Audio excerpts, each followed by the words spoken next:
What's up, guys? Welcome back. I'm Dr. Jaws, and tonight we are diving into the dark midnight zone. I was about to say abyss, but I don't know if this actually quite counts as the abyss. But close enough for the Pacific sleeper shark, Somniosus pacificus. So I'm super excited.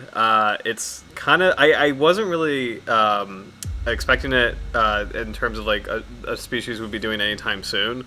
But everything is lined up so nicely tonight where it's like, it's the week before Halloween. It's really a freaky species. It's huge. It's like monstrous. Got some good music on in the background. So I'm really excited. I got something cool from, it's Rest for the Wicked. I was trying to find a really cool like gothic Dracula, some kind of vibe, you know, and I was having a hard time finding cool channels, but Rest for the Wicked was actually pretty cool music, so just shout out to that channel, has the right atmosphere for this species. Let's go ahead and subscribe, because that's pretty awesome. But, yeah. So lots of footage tonight. Hey, what's up? Good evening to you too. Hope you had a really good weekend. This is such a cool pick. I think we picked it last night, right? I was going to Pacific Sleeper, it wasn't on. We set out to do a couple different species for Halloween, or like for spooky season, and like this one was like I wasn't expecting to do it. It's like, oh man, it's perfect. It's so. Oh, I just saw your thing, audio fuzzy. Sorry about that. I think it's probably just me flipping back and forth on the computer. So sorry about that. Hope that clears up a little bit. But hope you had a good weekend. Thank you so much for sending this beautiful piece of art.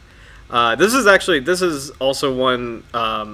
It's kind of up there with my favorites, honestly, in terms of like the Howard Care pieces, because like the shark looks awesome. I really love the detail with the. I think it's a copepod on the eye, it's the eye parasite. Awesome, thank you. I just saw audio okay. I love that detail for sleeper sharks because it's just such a unique thing about them. So that's so cool that you had that in there. And then I love this squid. So this is a giant squid and a Pacific sleeper shark in battle in absolute darkness. So this is a super cool piece, and I actually like. The shark looks amazing. I have to say the squid looks amazing too. That actually, like, just the angle and the positioning. This is super cool, Howard. So thank you so much for sharing, and thank you so much for saying this. I think in our Halloween series, this is like my favorite piece so far. This is really cool. So, and just again, the atmosphere is like perfect. So thank you so much for sending this over. This is a cool species for anyone who doesn't know. This is a cousin of the Greenland shark, or the Greenland sleeper shark.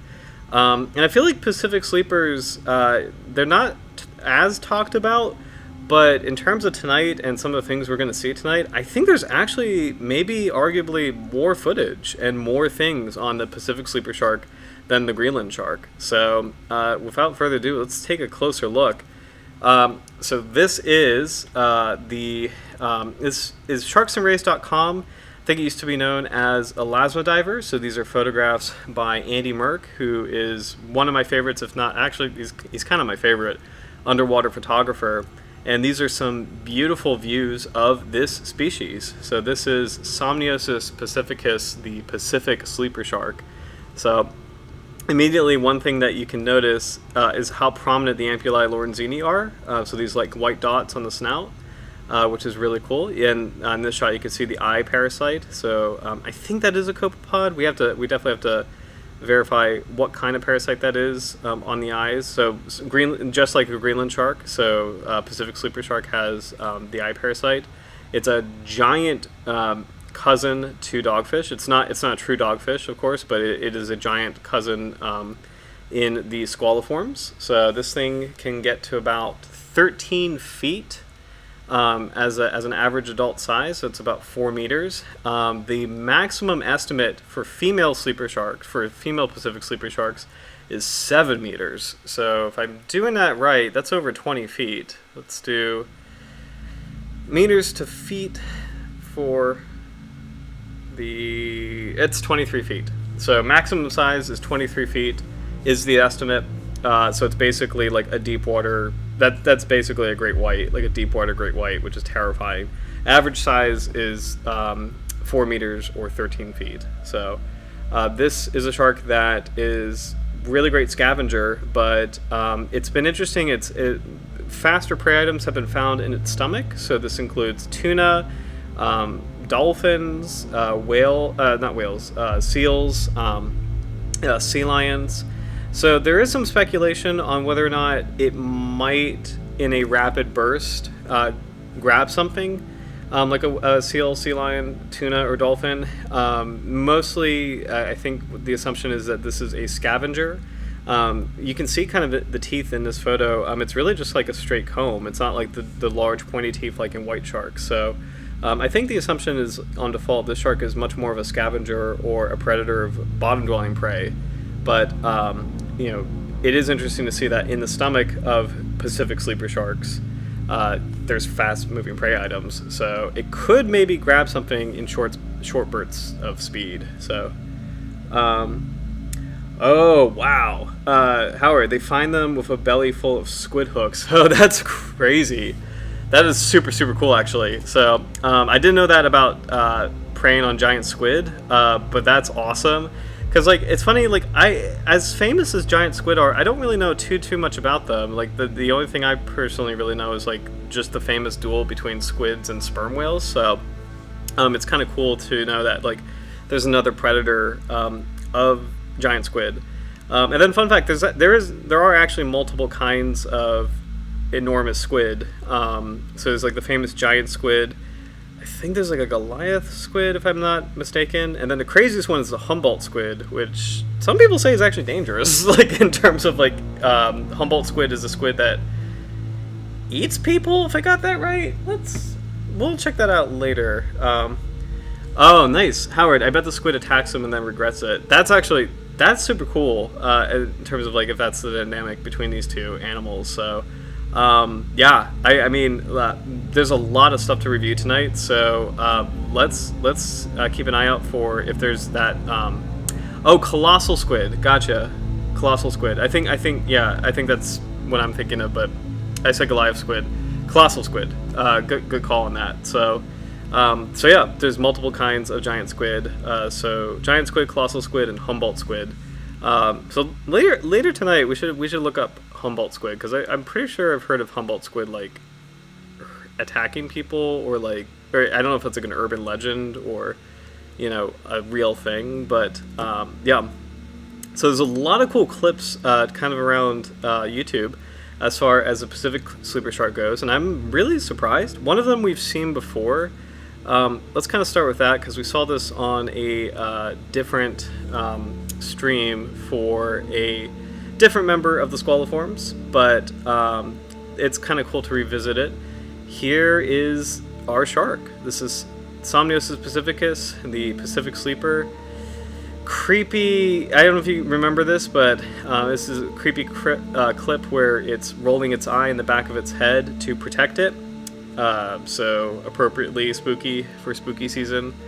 And it's investigating a baited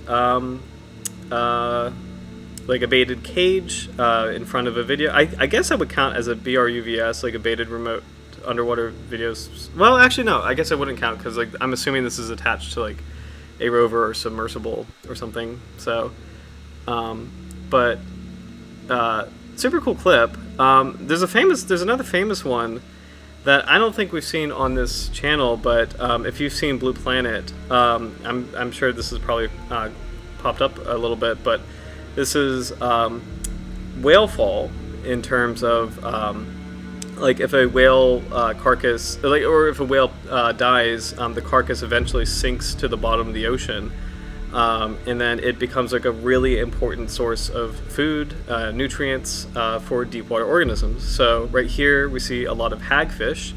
And hagfish are actually really cool in the sense that it's, like, the most basal group of fish.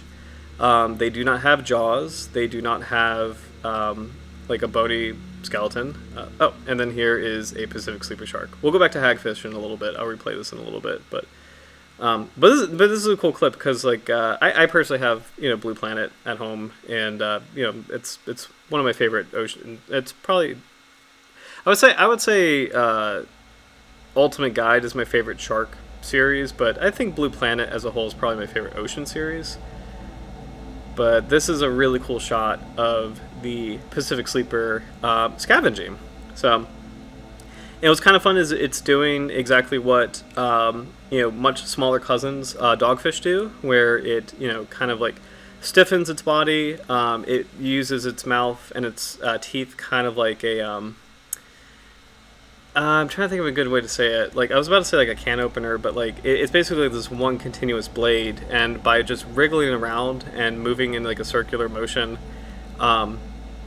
it's actually kind of tearing off a chunk. So we'll slow that down, and I can probably explain more about both hagfish and the Pacific Sleeper.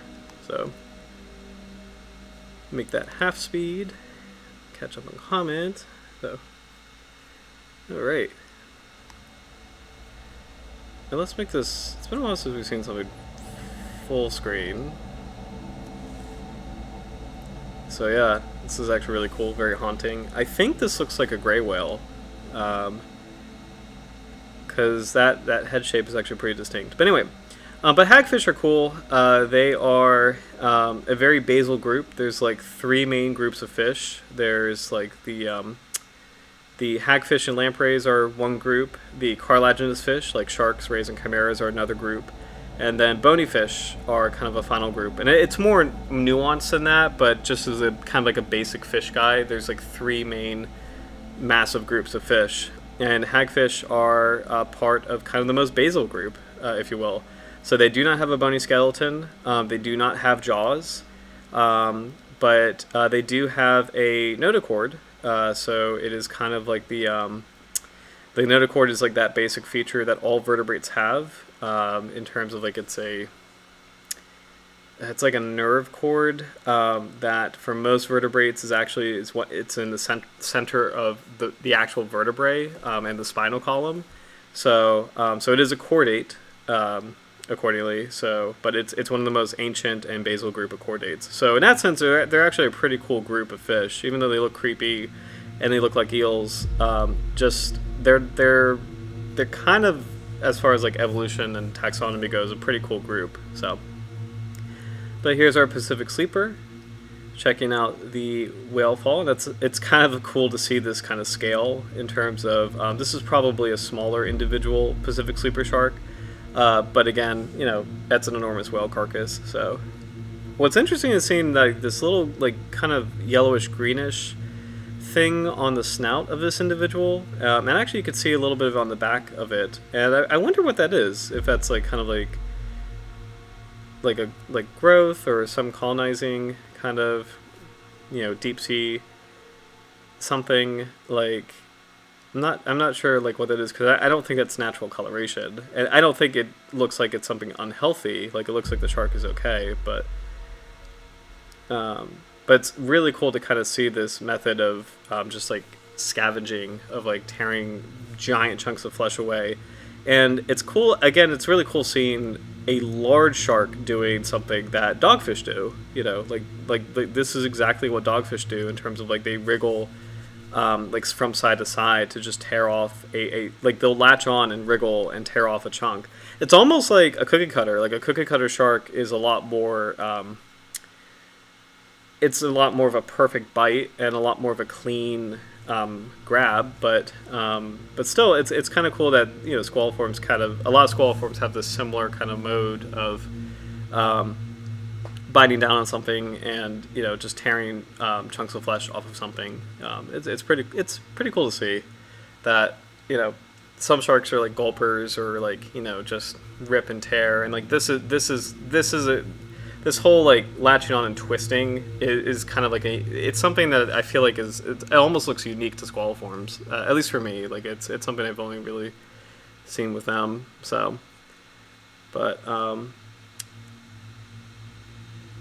I don't think the shark is going to be in this, but it's kind of cool to see the rest of this clip as far as seeing what happens after all the scavengers, tear off all the flesh from the whale fall, and make maximum use of all that nutrients in the deep sea. So the deep sea, just like the open ocean, is a nutrient desert in terms of it's very rare for things to appear, and it's very hard for prey items to become available. It's not like a rich flowering environment like a coral reef, or like an estuary. It's a very, if something like this happens, it's like a gift or a boon to deep water organisms. So nothing goes to waste is basically the point of that. So, but very creepy. Very good for Halloween. It's like an undersea graveyard. Ooh. So, and I think we've had enough of that. So, let's check out some other clips. This is interesting right here. Let me check out some comments. Oh yeah, Howard, I just saw your comment. I think they're related to lampreys. You're absolutely right. So hagfish and lampreys are very closely related. They are, I believe they are actually separate, what's the word? They are pretty distinct. Actually, you know what? Let's check this out really quick. Because as far as fish biology goes, it's pretty cool. Here we go, hagfish. I just want to get the fish taxonomy out of the way because it's pretty cool how this works. So,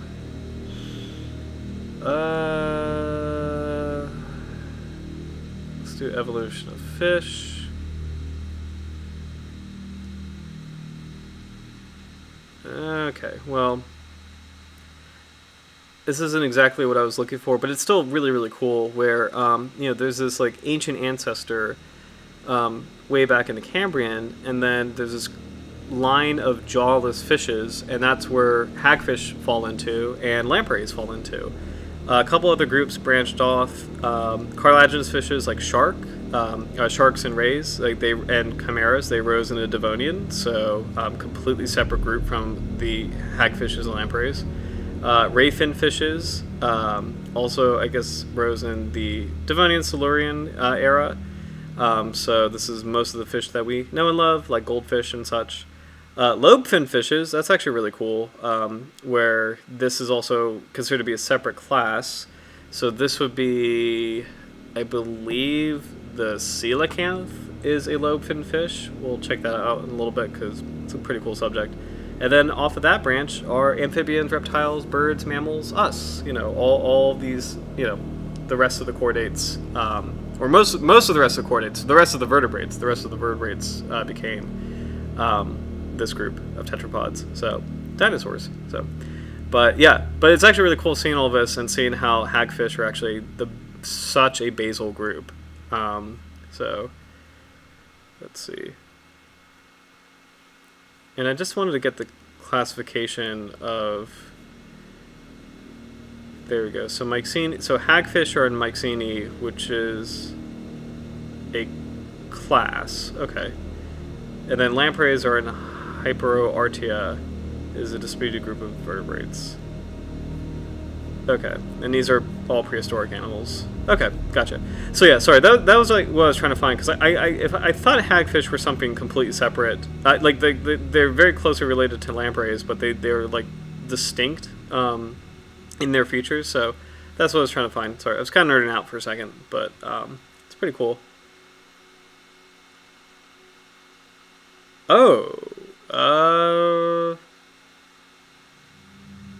What just happened? A message came up saying the stream was suspended?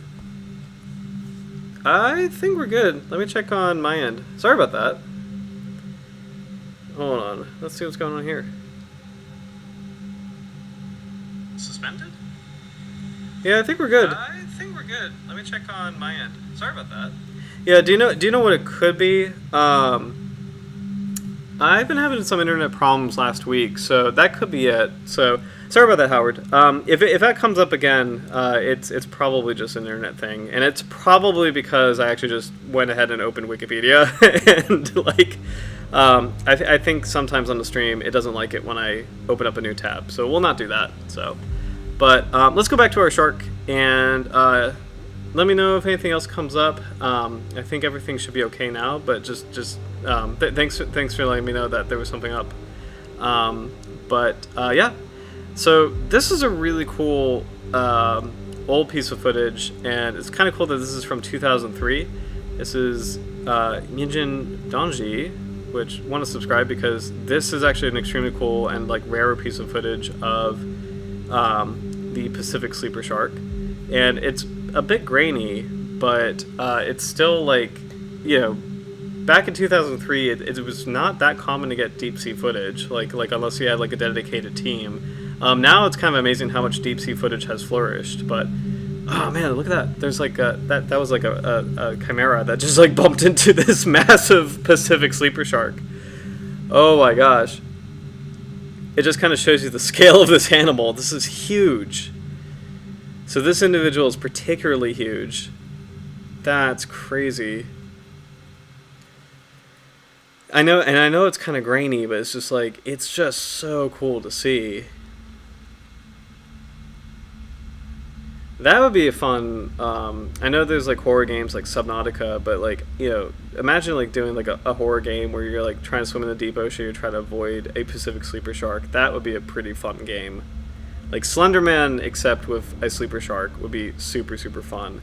Like, and this is amazing. This is all real. Like, this is like, like a real animal, that's really, really like just so huge. It's like bumping into the camera and just like, knocking itself into like this bait trap, or not bait trap, but like this baited cage. This is a huge individual too.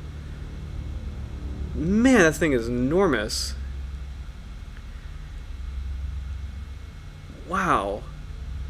And what's interesting is like, so in the other clip, like the Blue Planet clip, it's hard to describe, but you can kind of get a feel that that was a smaller shark, both based on the scale and then also just physically the features of that shark. Like, this is going to sound kind of weird, but the features of that shark felt like a little like smoother, tighter, like it just kind of felt like a younger individual. And then this thing is like, partially because of the scale, you could tell that it's enormous, but also like it just is like, it looks bigger, flabbier, wrinklier. Like, I know that sounds really dumb, but I think there's something to what I'm trying to say as far as like larger individuals of any kind of animal have a certain feel, and then smaller individuals of any kind of animal also have a certain feel.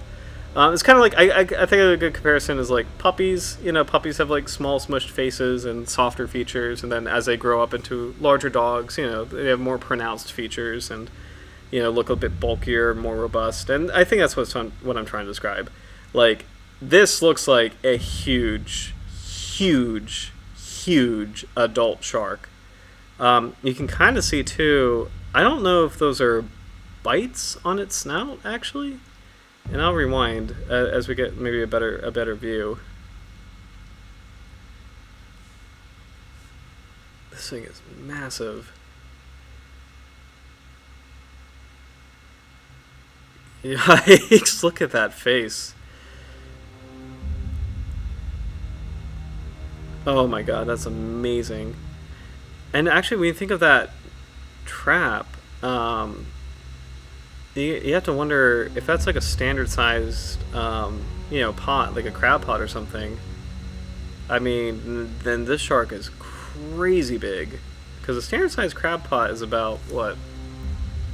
Maybe a foot, foot by foot, kind of. Maybe larger, slightly larger than that.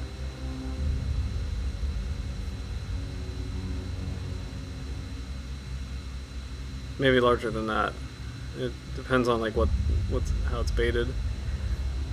But what do you think, Howard, in terms of the scarring on the head? Do you think this might be bite marks, or maybe just something else going on there?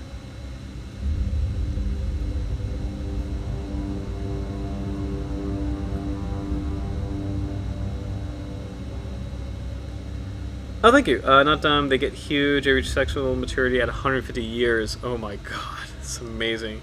It is covered in scars. Yeah, like it's just like, it's so. This is the stuff that I really love in terms of like, it is so cool to me that right now in the ocean this exists in the deep dark abyss. Like that just makes me so happy, and that is the coolest thing to me.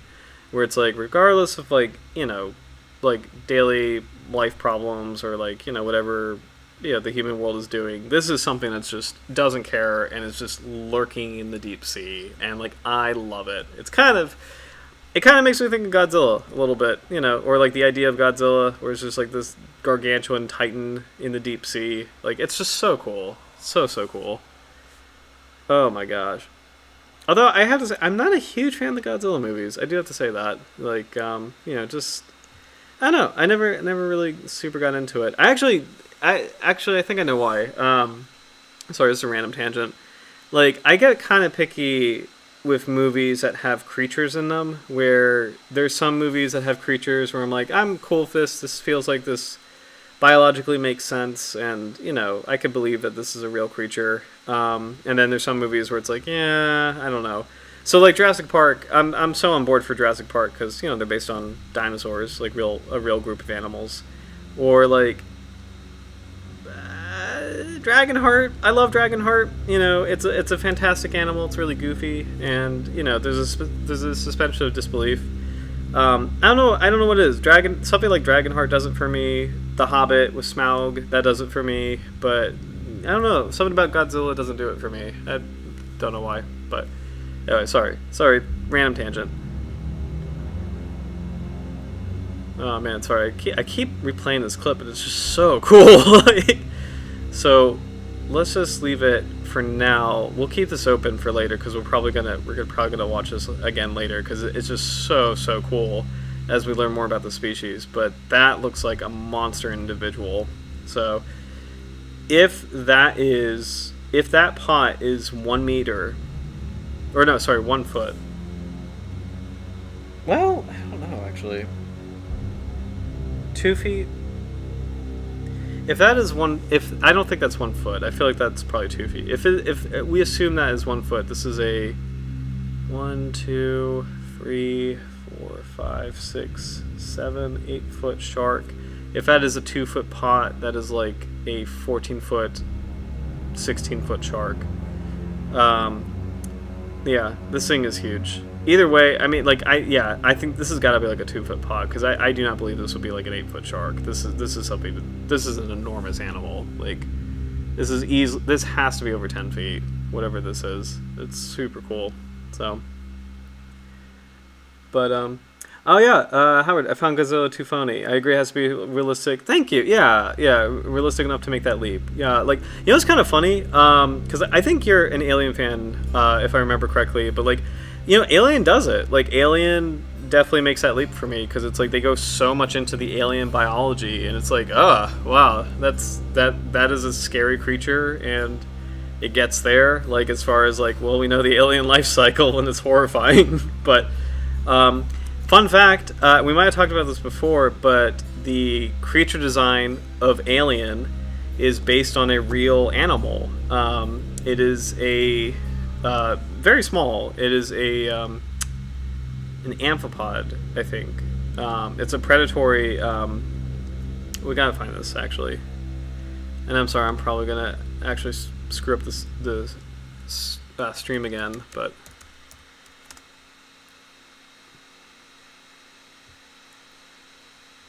I might have brought this up before.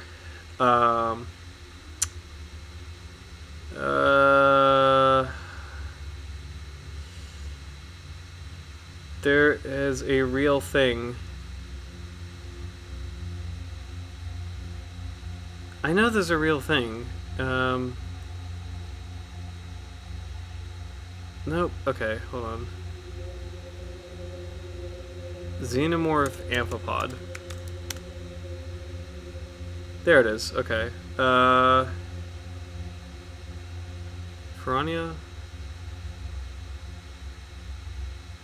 Okay. Phronima. Okay. Yep, this is there we go. Phronima, that's what it is. Phronima. That's what it is. Okay. So, have you seen this before, Howard? Phronima? like this is a real creature on the left. So with these really cool creepy pincers and this cool like alien like design, or like not design but like shape. And I believe Phronima does actually predate on. This is a good example. Okay. This clear thing right here is, I believe that's a hollowed out comb jellyfish, and the Phronima like predates on, or like somehow like grabs hold of a comb jellyfish and like cleans it out and makes it its home in the deep sea, or in the open ocean. That's actually a really good shot of a Phronima. Have you seen this before? Okay, yeah. So, yeah, this is part of the inspiration for the Alien movies. Is this creepy, cool like I think Phronima? It's an amphipod. Okay, so but Phronima is absolutely real. It's if anyone ever wants to meet the real life alien, it's here. It's on our planet. It is a tiny amphipod. Let's actually Phronima. There we go. Deep sea hyperid amphipods. It is found throughout the world's oceans except in the poles. Okay. Phronima species in the pelagic zone of the deep ocean. Okay, yeah. So I guess we have. I guess both of us have them then. Like you know, the nearest deep sea environment, you know, offshore, has these. It's actually really creepy. The amphipod that is the inspiration for Alien. So that's so creepy. Wow. So there we go. Creepy. Now what's fun is I usually don't like clicking on creepy things and clicking on creepy parts of nature, but it's spooky season, so we're absolutely going to keep going with anything that's like terrifying in the ocean. We'll definitely keep going. So. And actually, speaking of keep going, fun fact for anybody who wants to be a marine biologist, there's a lot of invertebrates in the ocean. Like there's a lot of like every beach, almost every beach, you know, there's quite a few worms, like worms and invertebrates all over the place in the ocean. So they're fine for me. I don't mind worms and invertebrates at all, but the ocean is full of them. And so, you know, just like there's a lot of creepy things in the sea, and like it's actually kind of fun to mention it in terms of like invertebrates don't really get a lot of attention, and they should, because they're, you know, they are a big part of the ocean ecosystem, and you know, a lot of course like nature specials and things, and Blue Planet is actually getting a lot better at it. But a lot of nature specials focus on the pretty things, like the dolphins and the sea turtles, you know, things that are like, you know, very aesthetically pleasing. But the ocean is more than that. The ocean has a lot of creatures that are, you know, really freaky, that, you know, probably won't appeal to a mass audience. But I do think the biodiversity featured in nature specials is getting better, and I actually think Blue Planet has done a really great job. Like there's a pretty good difference between Blue Planet 1 and Blue Planet 2 as far as biodiversity goes. So and I'm excited for Blue Planet 3. That should be coming out soon, or soonish. So how they look like a praying mantis ghost. Yeah. Phronima is like I've never seen one, but I did used to do plankton trawls in the Chesapeake Bay and look at, you know, what we catch in the trawl under the microscope. One of the coolest things I've ever seen is a skeleton shrimp, which I think I've brought that up before. Skeleton shrimp are awesome. They're so cool. That's probably the most famous picture of it. There we go. Yep, there we go. So I'm fortunate enough to I've seen, I think, 2 skeleton shrimp in my lifetime, but because they're, if I remember correctly, they're not that common, at least kind of in the Chesapeake Bay. But yeah, these are really cool because under a microscope they do look like a skeleton, like a hand, like the skeleton of like a hand skeleton. I don't know, like it just looks like it's a really cool and creepy shape. Here's a better thing of like, just you can very easily imagine like, this is like the arm and like these are the fingers. Like it's creepy looking thing, but really cool. Like I love skeleton shrimp. I love how like spooky they look. But yeah, so another fun thing. Happy Halloween for the deep sea. So yeah. So getting back to our shark, I'm sure future viewers will like love pivoting back to the shark as much as possible because these things are really creepy. This is beautiful footage from MBARI. I think we've seen MBARI footage before, but this is a beautiful shot of the Pacific Sleeper. And this looks like a younger individual, but still looks to be like an adult, but a younger adult. So one thing I'm noticing about sleeper sharks is that they have this like beautiful ridge on their backs. Let's replay that again. Which is like a pretty prominent, like kind of like a really cool ridge. Even though they have like these smaller, flatter dorsal fins, there's a pretty sharp ridge on their backs. That is a fairly unique feature. Not many sharks have that kind of shape. See how it's like this arch culminating in a ridge right there. And let's slow that down because that's actually really cool.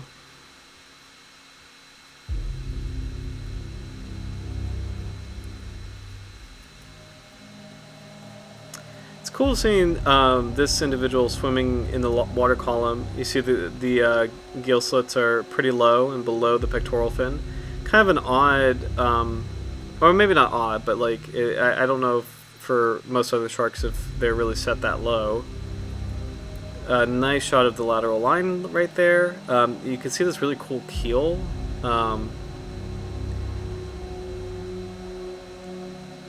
Like a pretty sharp keel that's at an odd angle, kind of near the caudal fin. And even like the edge of the snout has kind of like a sharp looking feature, which it's pretty. This is an interesting shape. It's like a pretty squashy. From one angle it looks like a squashy cylindrical shark, but then there's a couple features like right at the tip of the snout, the back, and then the caudal keel that it has these sharp ridges here and there. It's a pretty cool shape. Sleeper sharks are pretty interesting aesthetic. They've got a pretty interesting aesthetic going on. It's cool to see that the caudal fin is pretty big compared to the rest of the fins on the body. Everything else is relatively much smaller. The pectoral and pelvic fins are roughly the same size. The dorsal fins are definitely the same size, though the caudal fin is pretty big.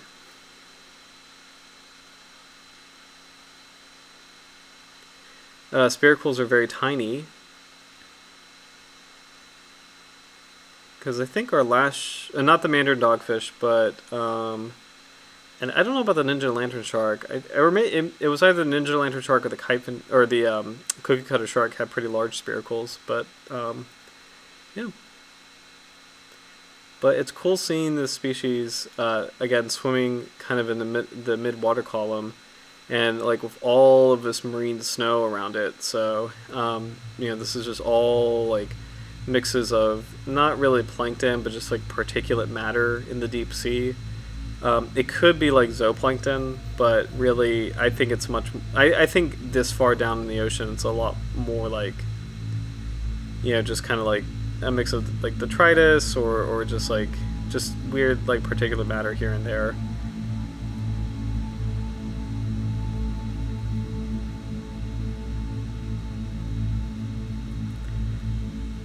Such a cool clip.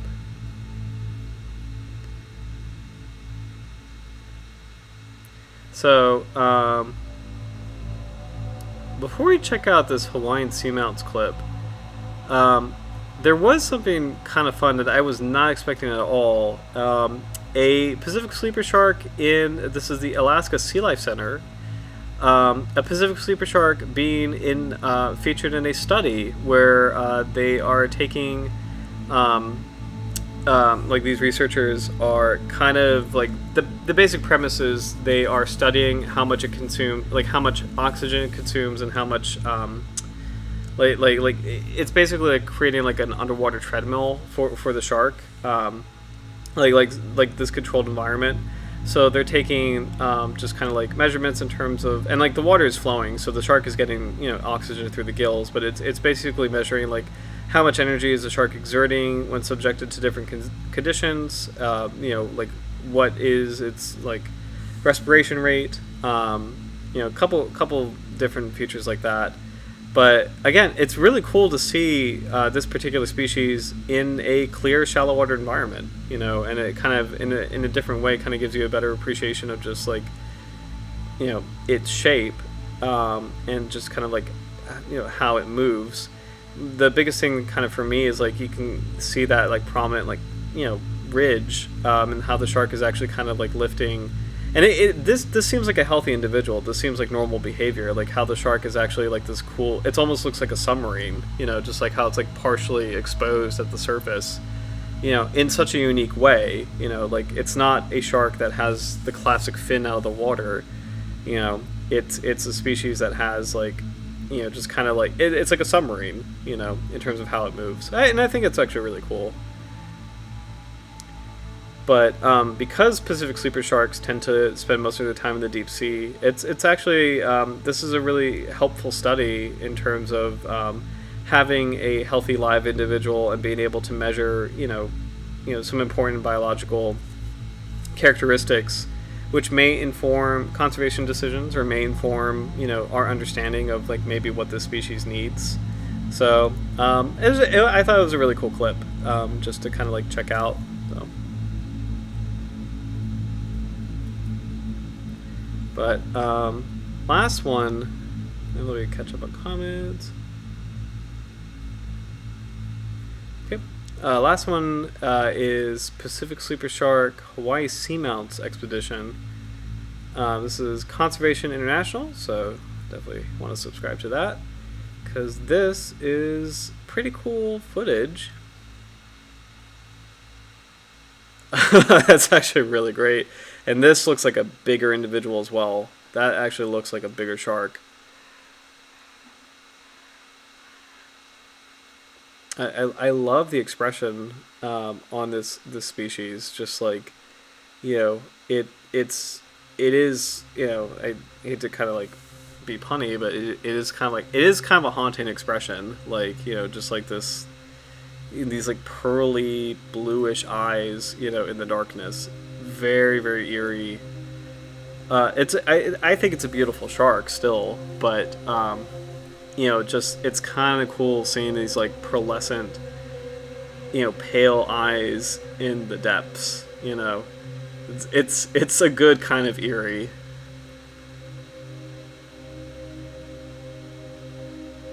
It's so cool. And to imagine that these sharks get to be at least 13 feet. And then possibly 23 feet is just unbelievable.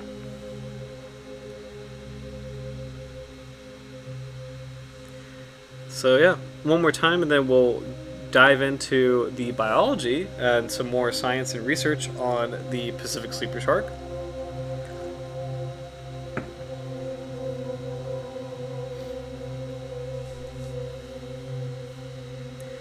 But it's been fun. I just realized I've been having so much fun watching this footage and talking about this species. I've hardly touched my cup of tea. So got just some good old-fashioned Lipton's black tea.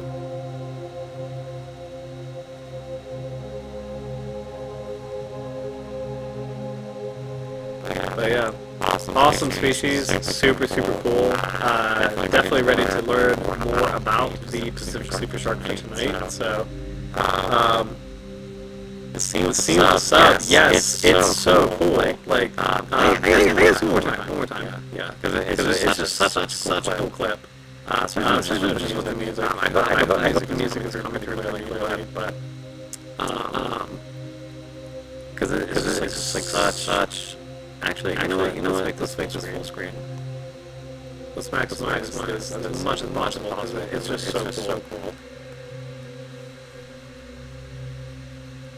And this is I someday I do want to do this. I somehow someday I do want to go to the deep sea in a safe and responsible way. But like yeah, somehow someday, far future, maybe as a far future retirement activity. I don't know if there's a way to do it, because this is incredible. Just imagine being here and like sitting with this animal. It's just so cool.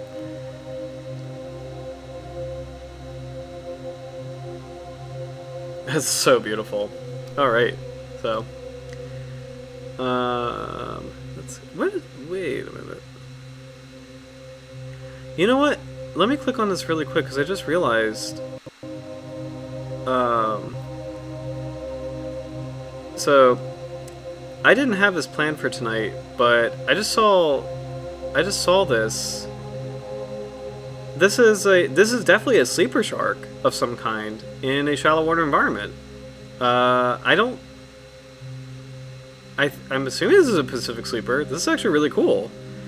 Sorry, I just want to check that out really quick.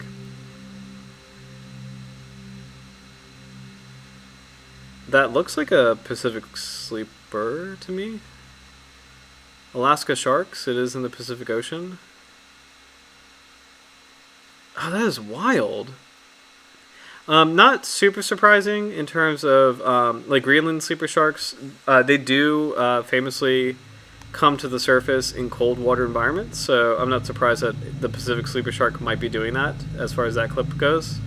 So I just want to check it out. But yeah, that was pretty cool. Fun surprise. All right, let's learn more about what the species is all about. So starting with fish base sometimes could be a little boring, but yeah, let's start with something else. Let's start with it's not that much profile. Okay, yeah, whatever. Okay, Oregon State University Pacific sleeper shark. So it's a deep water bottom dwelling shark to depths about 6,560 feet. I really kind of hate that. I'm sorry. I think for sharks of the world, the depth maximum is 2,000 meters. So that's deep in the midnight zone. Sorry. Like, you know, I'm proud to be American, but I can't stand feet. It's a dumb measurement. I'm sorry. It is a dumb measurement that makes no sense, and it just is a stupid measurement. So sorry, Oregon. Let's go out of here, or get out of here. Fine, let's go to fish base. I'm sorry, dissed fish base. We can't diss fish base. Fish base is like the backbone of marine biology. So or fisheries biology. Here we go. So somniosus, the Latin name is somniosus, Latin for sleepy, reflecting Lesueur, who I'm assuming is the author of the sleeper shark, or Pacific sleeper shark, surmises these sharks are slow or sluggish because of their relatively small fins, hence the name sleeper sharks. So that's actually really cool. And I think we learned that in the Greenland Shark episode, but yeah, that's actually, you know, for a deep water shark, if you don't know its biology, it makes sense to assume that it swims slowly with the small fins. So, but that's actually really cool that that's how we got the name somniosus for, oh, it's probably a slow swimmer, and therefore we could just call it the sleepy shark. So Pacificus for the Pacific Ocean, because its range is in the Pacific. So just taking a peek at IUCN Red List.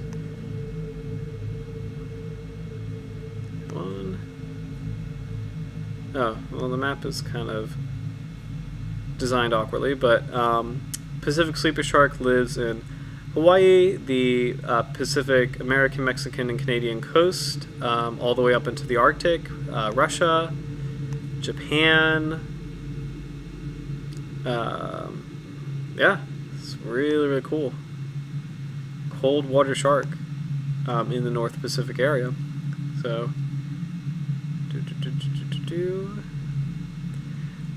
what's interesting is that FishBase is saying the max length is 4.4 meters for males, 4.3 meters for females, which is about 13 feet.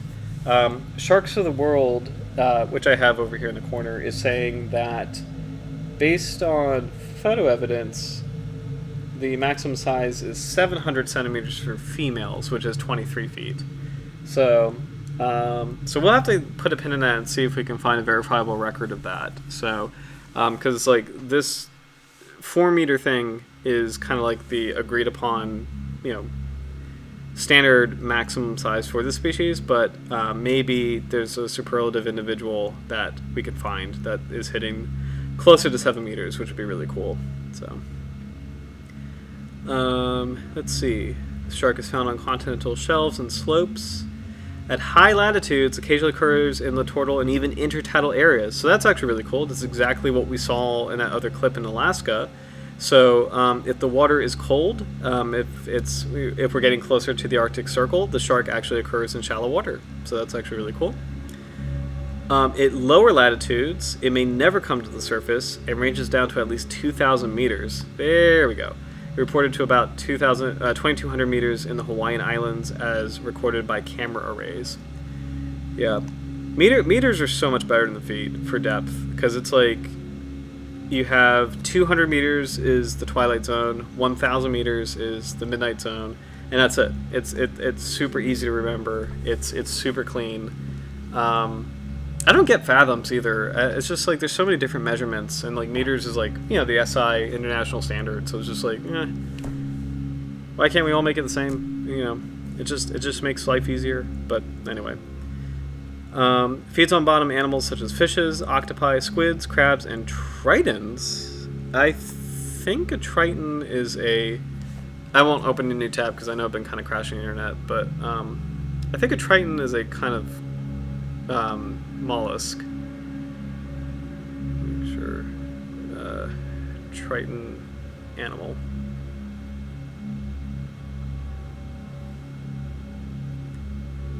Yes, it's a sea snail. Okay, that's what I thought. Just want to make sure. Also, harbor seals. Oh no, and carrion. Sorry, the shark eats carrion. Sorry. Okay. That's quite sad. I love harbor seals. I swam with one last summer, actually. That's really sad. Wow. Oviviparous with 300 pups in a litter. No way. From Campagno Sharks of the World. No way. 300 pups? There's no way. Really? That's incredible. That is huge. I don't think we've ever seen a shark that with that many pups. Like that's wild. All right, we definitely have to hop over to IUCN Redlist after this to see how it's doing conservation-wise, because that's incredible. I don't think I've ever heard of that. Even blue sharks, which are famous for having a lot of pups. Ooh, wow, we gotta check that. The flesh contains a type of toxin which, when eaten, produces symptoms of drunkenness. Possibly reaches lengths greater than 700 meters. The toxin thing is really... Oh, here we go. Yeah, this is exactly what I was talking about. 7 meters. 700 centimeters, 7 meters. So, okay, so there is an individual shark that could have possibly hit 23 feet. So, but anyway, the toxin is really cool because Greenland sharks, the cousin of the Pacific sleeper, have the famous toxic meat. So... it's kind of cool to see that Somniosis as a genus. This might be like a thing with this genus. So, it is of limited importance in fisheries, with older small-scale commercial harvests reported in southern areas, and based on its population dynamics, it could be sensitive to overfishing. Yeah, we definitely got to read up on this, because this is pretty wild. 300 pups.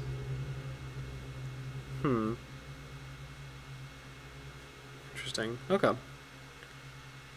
Let's check out IUCN Redlist in detail. So IUCN Redlist is saying near threatened, which as far as sharks go is not bad at all. I mean, like, okay, let me rephrase it. It's not bad. It's not great, but it's not bad. Vulnerable is bad. Near threatened is not bad. So, assessment information in detail.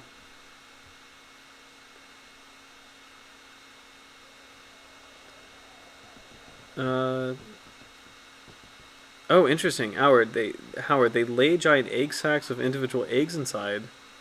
Whoa. The shark does? I don't think I've ever heard of that. Hold on. Sorry, we'll get into ice and riverless in a little bit. I definitely want to get the reproductive biology, because that is mind-boggling to me. Oh my gosh. Yeah, Sharks of the World saying that too. Probably delivers up to 300 large eggs per female. That is so wild. Okay. Okay, let's check out IUCN Red List. Sorry I bounced around for a little bit, but the Pacific sleeper shark is a large, deep-water sleeper shark that occurs in the North Pacific Ocean from Taiwan north to the Chukchi Sea in the Arctic and across the Pacific, including the Hawaiian Islands to Baja California, Mexico. This species is caught as bycatch in industrial fisheries with multiple fishing gears, including demersal and pelagic trawl, and long lines, and is usually discarded, though it may be retained for the liver oil for the meat in Taiwan. The species is occasionally observed in Japan and is now rarely captured in Taiwan, with a possible decline over the past 18 years. Russian survey data suggest catches have increased slightly over the past 40 years across the Sea of Okhotsk, Bering Sea, and Northwest Pacific. Northeast Pacific, the catch estimate trend is uncertain. The relative abundance may have declined over the past 21 years. However, the observed decline may be due to a reduction in catchability. Mainly, immature animals are captured across its range, with fewer adults encountered, which suggests either most adults have refuge from fishing pressure at depth. Okay, that's really awesome. Or they occur in nearshore habitats but are not susceptible to capture in fishing gear, possibly due to their large size. Man. That's super cool if, like, the largest sleeper sharks just are out of reach. That is such a cool idea. Oh, man. Man, that's so cool. And that makes me, like, I love that personally because, like, I think older legends and tales, like giant fish, like giant sharks, giant fish, like I think they're they're a feature of older legends and tales, and in shallow water environments today, that kind of like mythical, enormous fish it's less and less common, sadly, because there's so many people and there's so much overfishing in the world, that we've reduced the average size of shallow water fish to be smaller than they were like 50 years ago or 100 years ago. So the idea of like having enormous Pacific sleeper sharks like out of reach, it's kind of like Lost World, like the not the Jurassic Park one, the older one where it's like you go through the center of the earth and you find the Lost World or something like that. Like it's something really beautiful. There's something really beautiful about that where it's like I love that idea that there's enormous sleeper sharks out of human reach. That's so cool. Large individuals are commonly seen in deep water videos in Monterey Bay and Baja California. It is still that's so cool. It is still considered common in parts of its western range, and in the eastern range, the stock is not considered to be currently subjected to overfishing. The species is unlikely to have been threatened for approximately half of the past 3 generation lengths, 150 to 225 years. However, it may have undergone some population reduction in the past 80 years due to fisheries exploitation. Taking a precautionary approach, and given its large size and likely low productivity, it is suspected the Pacific sleeper shark has undergone a population reduction of 20 to 29% over the past 3 generation lengths due to fisheries exploitation, and it is assessed as near threatened. So that's actually really cool to see that this is kind of more like, yeah, we're just being cautious. It's more likely to be least concern, but just in case, it's better to be cautious. So super cool. I wonder if we have more information on its reproductive biology.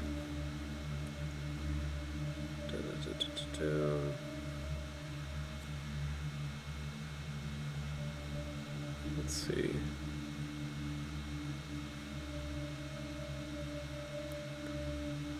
Habitat and ecology.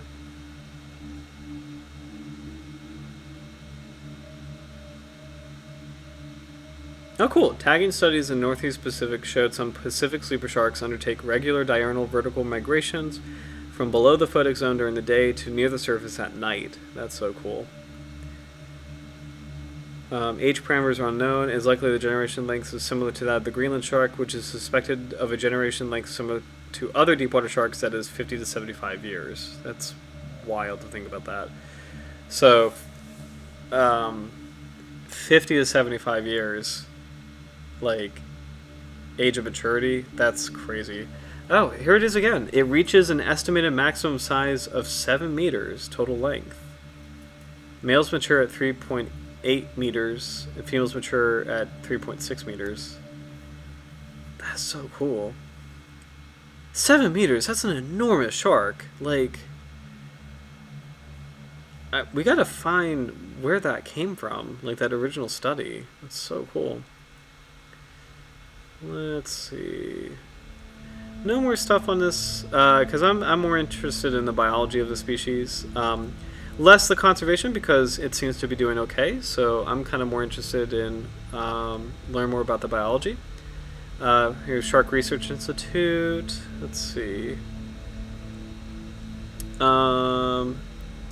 Let's see what to look for the Pacific sleeper shark. And these are nice illustrations. These are the ones featured in Sharks of the World as well. So a giant sleeper shark with a short rounded snout, heavy cylindrical body, and small precaudal fins. Its skin is rough and bristly, with denticles with strong hook-like erect cusps. Let's see, equal-sized dorsal fins.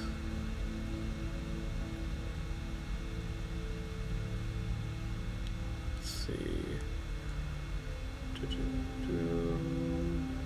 Here it is again. It is speculated the species' maximum length may be more than 23 feet, 7 meters, as estimated from photos. Gotcha. So I guess there's some diagnostic photos, photos that would be so cool. If we could find the original photos of the giant. Oh, that's actually something we should definitely try to make a goal for tonight. Can we find the photos of the 7 meter, 23 foot Pacific sleeper? I think the original reference from Fishbase. Hold on. I know this was in here somewhere. Okay, reference 247. It's from Compagno 1984. So we gotta check that out. Let's do that right now, actually. I have Sharks of the World right here, sharkreferences.com right here. So let's check out Compagno 1984 if we can find it. I don't know if it's going to let us get there. It won't. Okay. Let's see if we can find something that if this entry said there was a 7 meter shark in 1984, it might be an older entry. Here we go.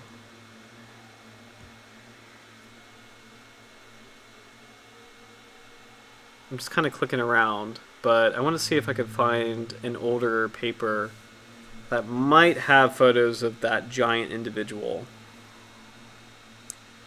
It's been forever since I've seen this. This is an old excerpt of California Fish and Game.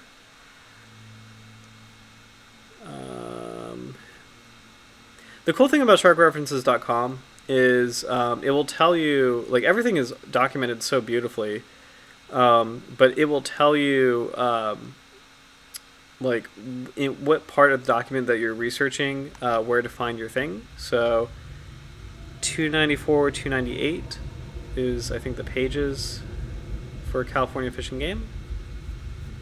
Okay, it does not look like it goes that far. So I'm assuming there's another number 51, so I'm assuming that's what it is. Here we go. We'll let that load. Whenever it wants to. Take your time. Oh, there we go. Well,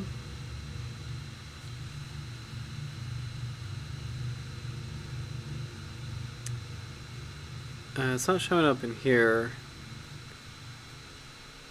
Okay, we'll let this think for a second, because I think it's downloading a lot of information right now. So, Let's see what else we have. Study the shark suborder Squalia. Sleeper shark caught off Fort Bragg, California. This is another California fishing game.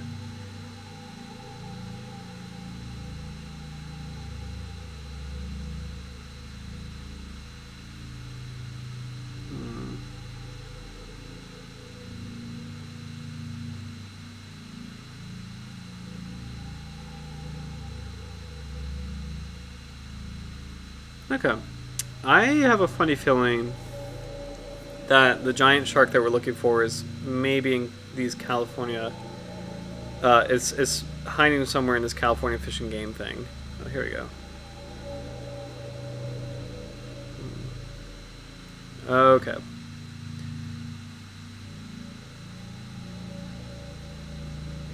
$294, $298.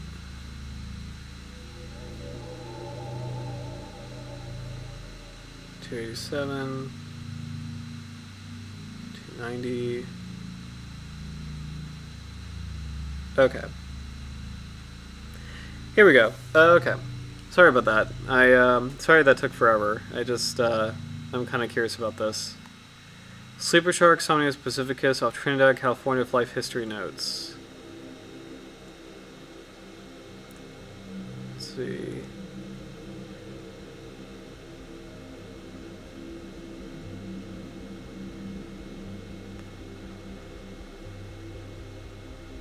Foot female.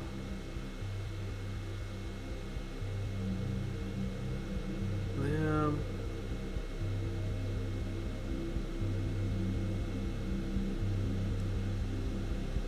There we go. Alright, this is not...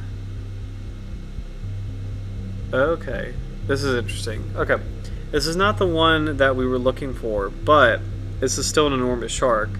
Figure 1, biologist Tom Jaw, who is 5 feet 7 inches tall, is less than 1/2 the length of a Trinidad sleeper shark. So that's actually really cool. So this is the 12-foot shark that this California fishing game issue captured. And so this shark is nearly half the size of the alleged 23-footer, which is unbelievable to think about. Like, so somewhere in the world is a photograph of a giant Pacific sleeper shark that is twice the size of the shark in this photo, which is unbelievable, because it's a 7-meter shark, and this particular individual is a 4-ish meter shark, you know, next to a 2-ish meter guy. So not even 2-ish meters. Like it's like, this is crazy. So I'm kind of diving into a rabbit hole, but... Oh, cool, Howard. Sorry I didn't see this earlier. All I can remember of that reference was that a famous female shark expert took the shot. I have not seen it myself. Because that would make... interesting. The first name that came to mind would be like Eugenie Clark. I know there's another... But I don't know if that would fit. Oh, this is cool. Teeth from the Pacific sleeper shark.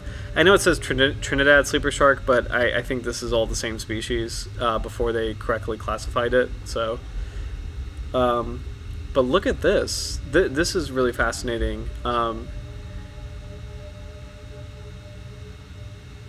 Here is the working edge of the blade of the tooth, and then this looks like a really deep root for this tooth of this shark, right?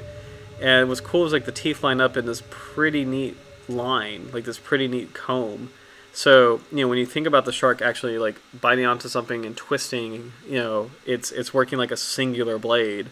And that's something we've been seeing with a lot of these dogfish, or dogfish-like sharks. It's so cool. Let's see.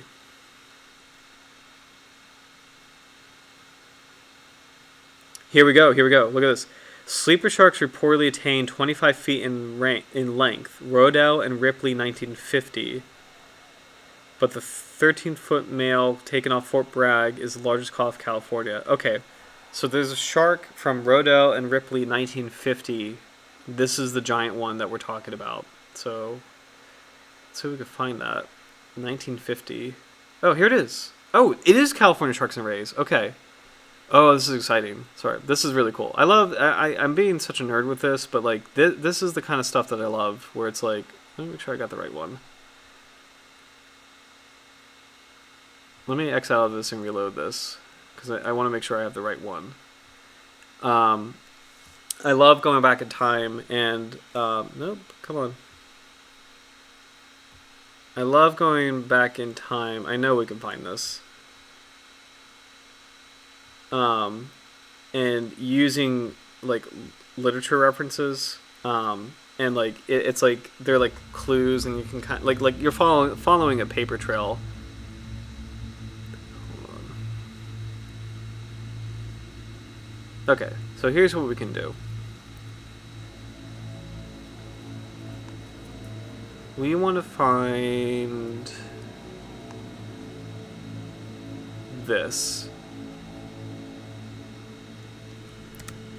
And usually a quick Google search, when you plug it in, is going to bring you what you want.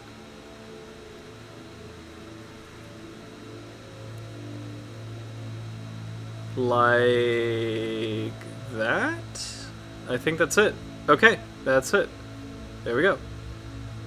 Yep, this is it. Okay, awesome. So yeah. So any fans of sharkreferences.com, if it doesn't load correctly, just copy and paste into Google and you'll usually still find it. So let's see. So Rodo and Ripley, this is talking about page 75 in the document. Let's see. It's page 23.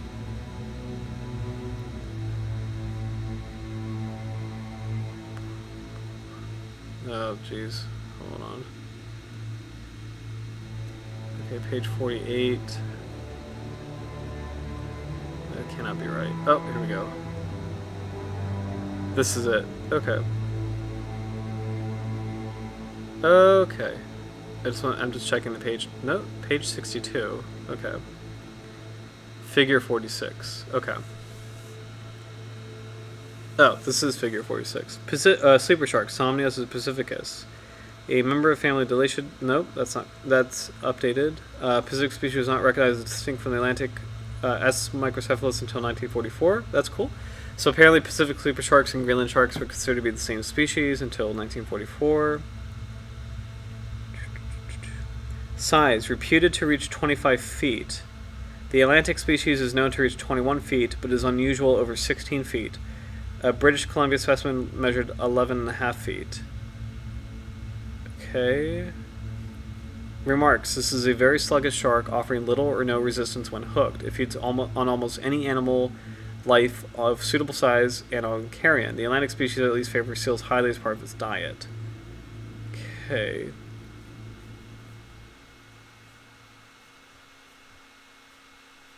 Darn. I hope this is not a dead end. Is this a dead end?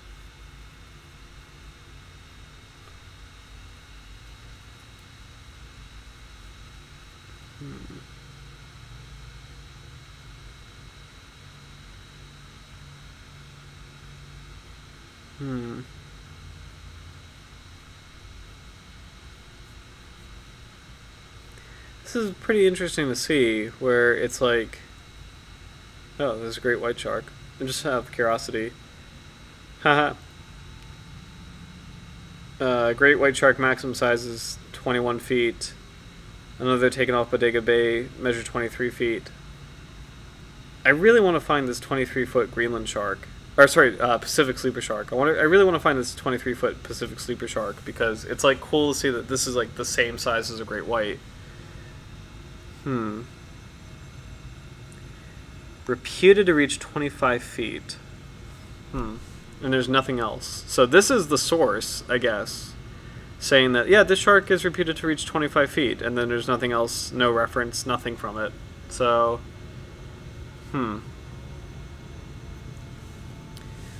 let's take a quick scan down the list of research to see if anyone has a mention of the photo.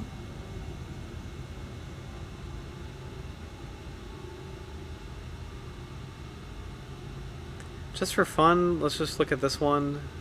Pacific sleeper shark caught off Fort Bragg, California. I had no idea that there is apparently potentially a Pacific sleeper that could get that large. Hmm.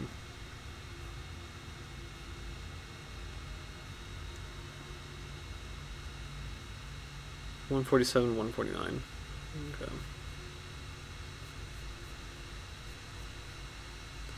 Let me catch them in the comments while this is loading. Okay.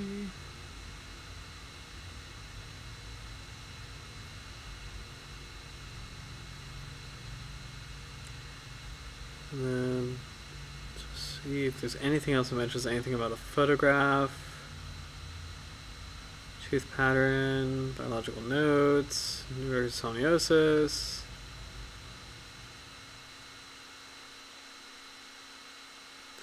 New records of Pacific sleeper shark. Oh! Capture of especially large sleeper shark. Okay, here we go. Let's check that out. Let's see what that's about. Come on. Damn.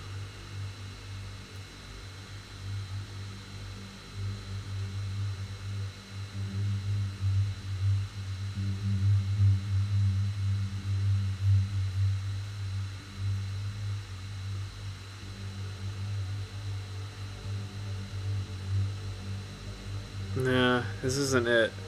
It's not a good photograph.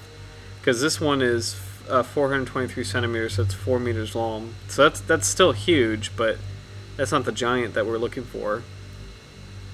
That's not a good photograph either. Okay. I promise I'll give up on this in a second. It's such a cool idea.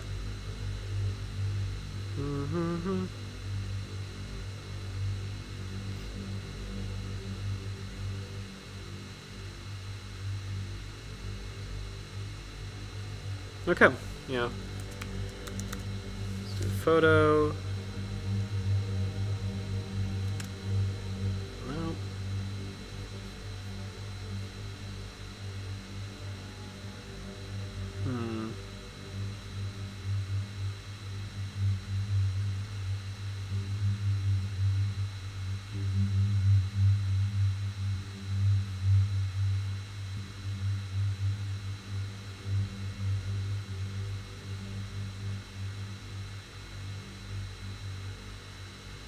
That's not it, is it? Oh wow. Okay, it's not it still, but this is the last one we'll look at, and then we'll kind of get back to the main biology. So thank you for bearing with me. So, oh hey, Howard, I just found mention of a 1989 film taken in Tokyo, Japan, but it's still not the one I was thinking of. Sorry for the caps. No worries, no worries. Yeah. Interesting. So,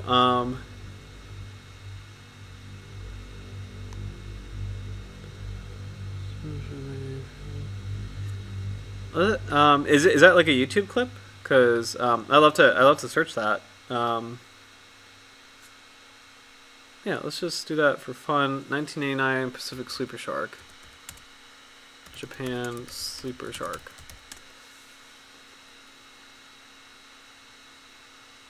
This is the one from 2003 that we watched.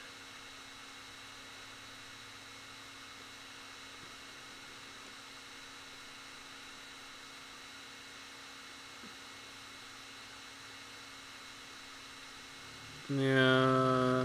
No. Oh, God, no, I hate that. What is this? What is this stupid I'm sorry, that's just dumb shit.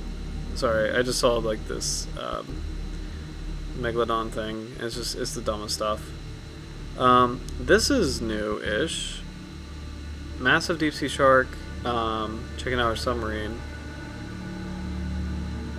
That's a blunt nose 6 kill. Never mind. Okay, it's not our species. Okay, let's go back to this because this is the last little record I wanted to check out. You know, in the search for the 23-foot sleeper shark. So it's kind of cool that this one is 13 feet, and that still looks huge. Like, look at the guy right here, and then look at the shark right here. That's still an enormous shark. But, let's see. A male sleeper shark, Somniosus pacificus, 13 feet long, was taken by a drag trawl boat, Mary La Roca, in a drag trawl net towed on the bottom of the depth of 1,400 feet, basically 1,500 feet, west of Fort Bragg, California, on May 12, 1952. It was not possible to obtain the weight of this animal, but the tan-colored liver weighed just 200 pounds. So just the liver was 200 pounds. The largest individual previously recorded was 11.5 feet long, though the species is reputed to reach as much as 25 feet. So, okay. I wonder if the 25-foot thing is an urban legend. I wonder if, like, maybe it was hearsay, and there's no photographic evidence of a 25-foot sleeper shark. I don't know. I mean, it sounds really amazing if that's possible, but even so, this is an impressive size. This is still an enormous animal. You know, considering that, like, that's a human being right there. Like, that's just crazy.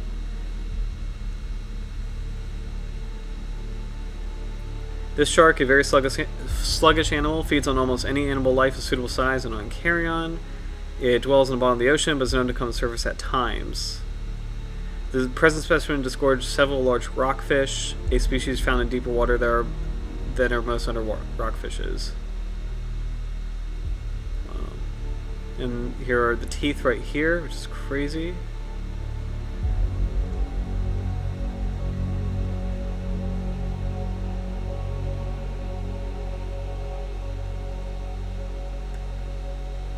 Wow.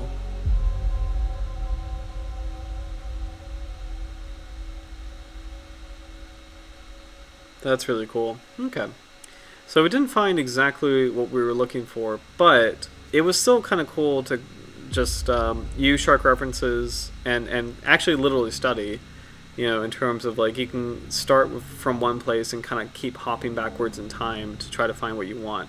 And it looks like we kind of reached a dead end as far as, you know, trying to find the 23 footer as far as the Pacific sleeper shark goes. So, but it's still cool. It's still cool. Maybe someday we'll find that individual and we'll find that photograph. So, but either way, let's. I did pull up some other interesting pieces of research to kind of take a look at tonight. So, let's see what we had, and we'll pick one.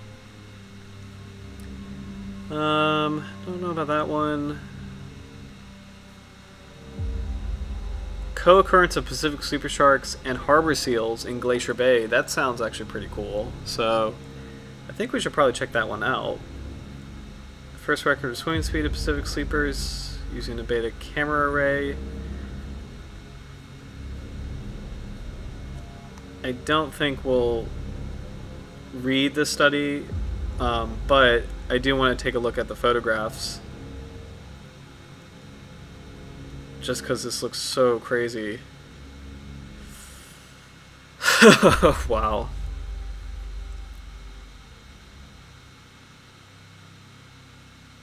These are real scientific photographs of a Pacific sleeper shark.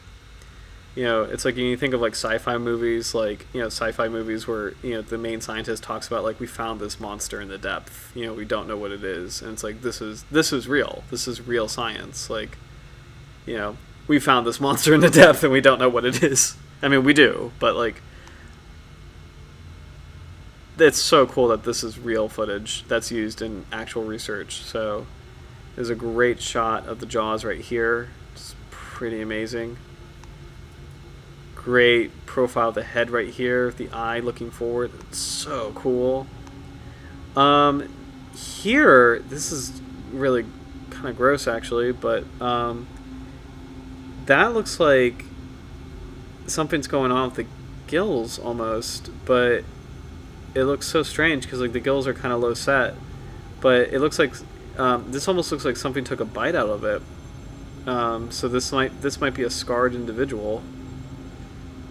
Like, because here's the eye, here's the mouth, but then here's this, like, kind of white patch that maybe another shark took a bite out of this individual.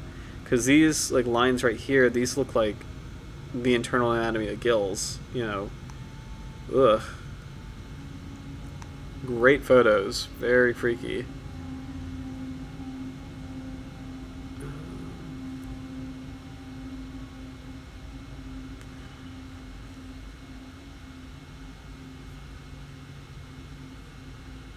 Okay.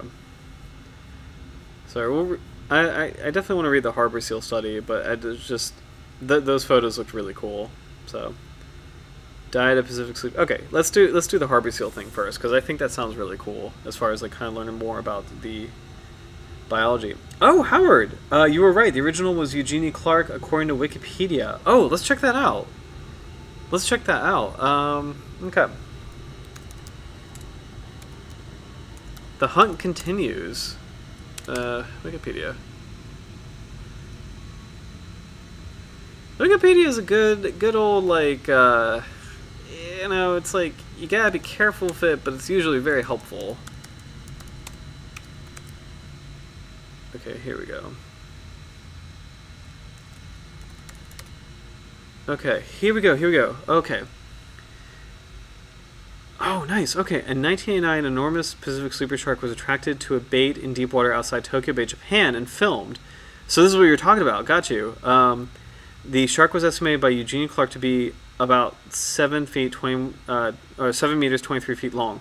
Okay, so this is super exciting because Eugenie Clark is a fantastic scientist, and that's incredible.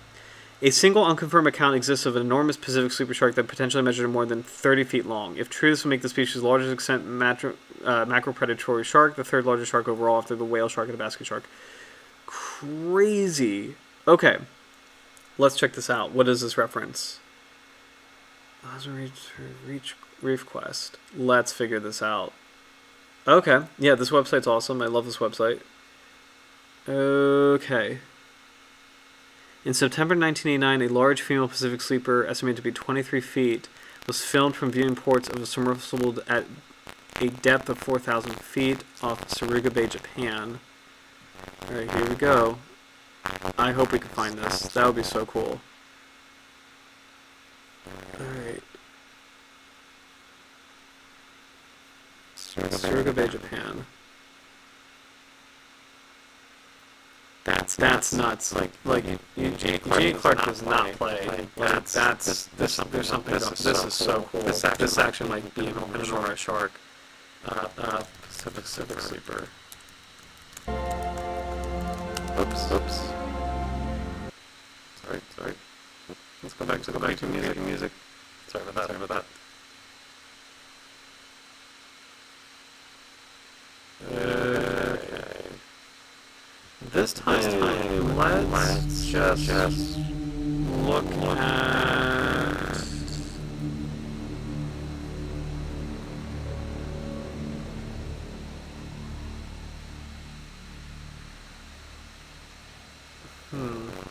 It's not this, is it?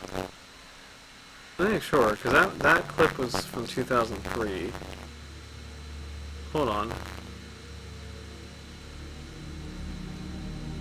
Wait a minute, was it? No way, this wasn't it, was it?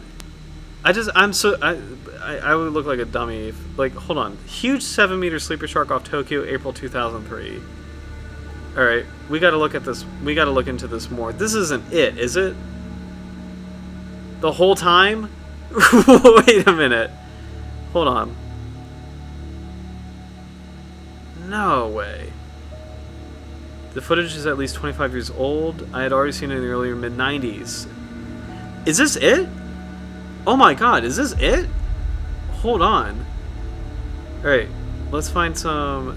This is so cool. No way. Oh, man. We gotta find something that's not clickbaity.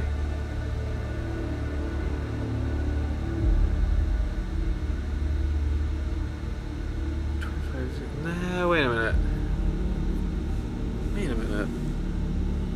Hold on.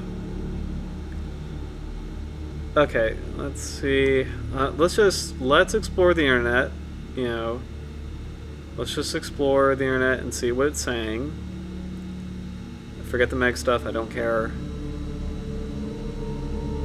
Blah, blah, blah, blah, blah. Dum.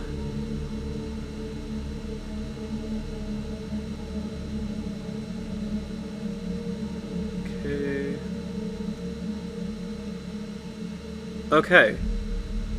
This might be it. Okay, the encounter was actually recorded by a submersible in Japan's Suruga Bay, as stated in this 2008 YouTube clip. Let's look at this clip. Oh, sorry. I don't think this is the same one, but hold on.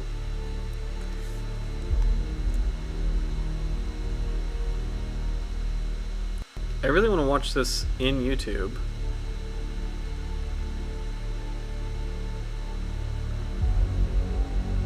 Because I really want to watch... Okay, there we go.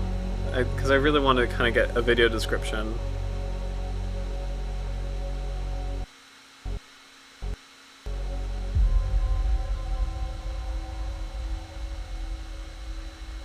Here we go.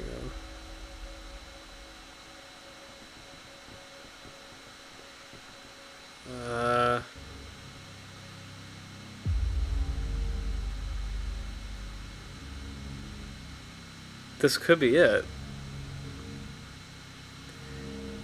It does look older. So this is so wild. Hold on. And the location is right.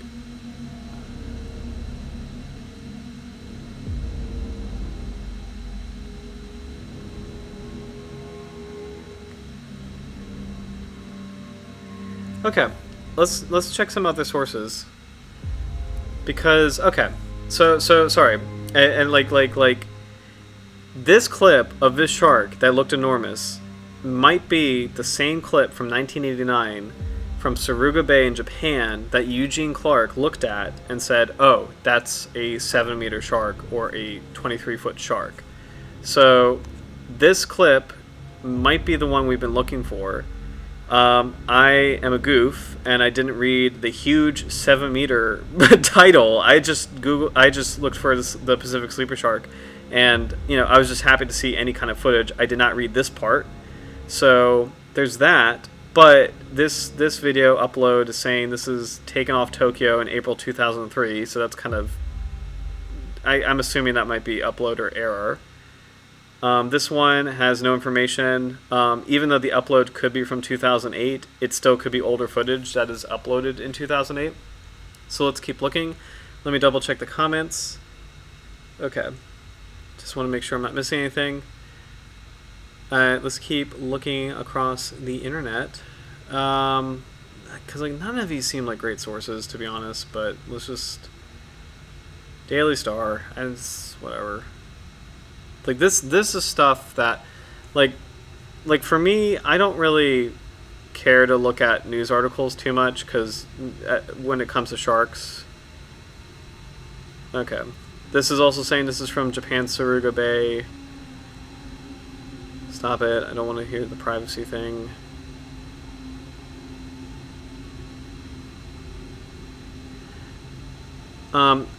I do not look at news articles when it comes to shark because I usually get it wrong, like completely wrong.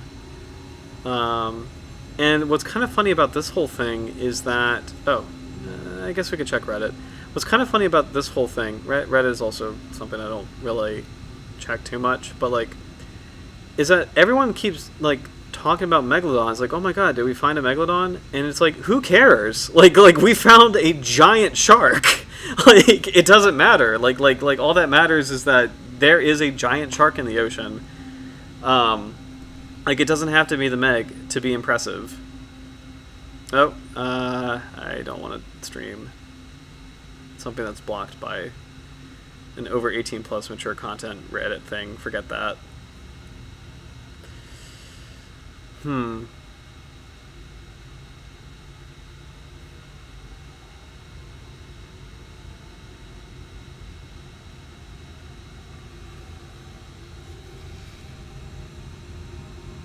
don't know. What do you think, Howard? Do you think this might be it?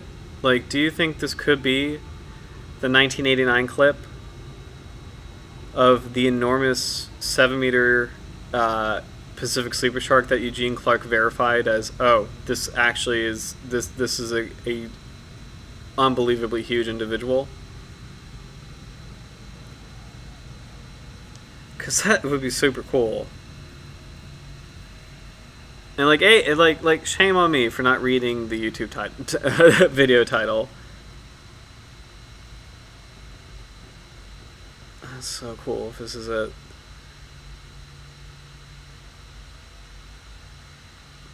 Man.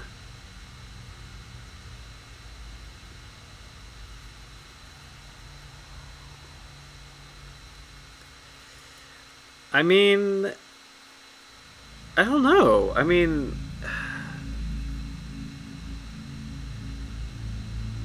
I don't know.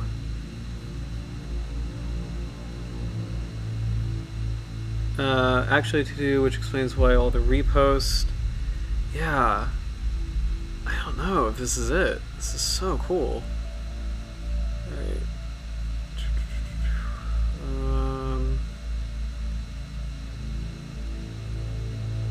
A female Pacific sleeper shark approximately... No, that's not it. 3 meters long. This is a different one. That's quite an image. Oh my god. It's a big animal. Different shark. I mean, the same species, just different individual.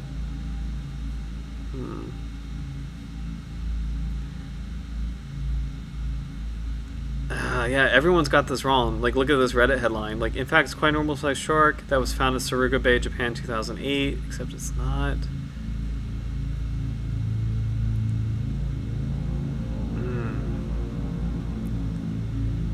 ResearchGate, into video grab. No, that's a. I see that 300, so it's like probably the 3 meter individual. Japan, 1989.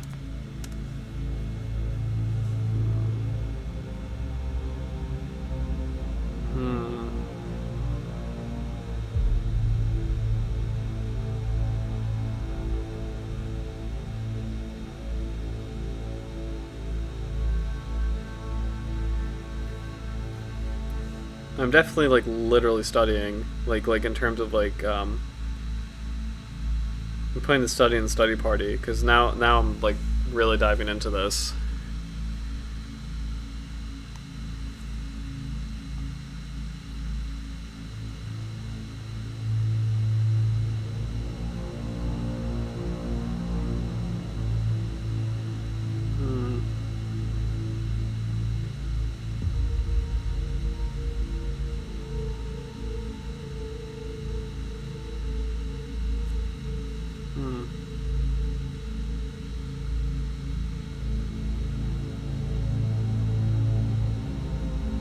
You know, I wish older studies maybe had a clip of the photo.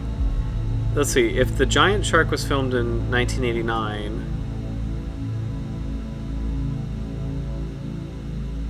maybe there's something in here that mentions that.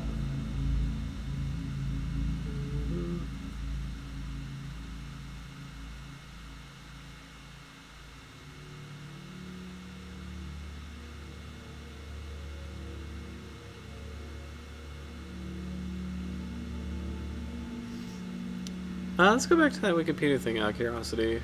Oh, actually, no. Let's go back to this. In September 1989, a large female Pacific sleeper, estimated to be 23 meters long, was filmed from the viewing ports of a submersible at depth of 4,000 feet off Suruga Bay, Japan.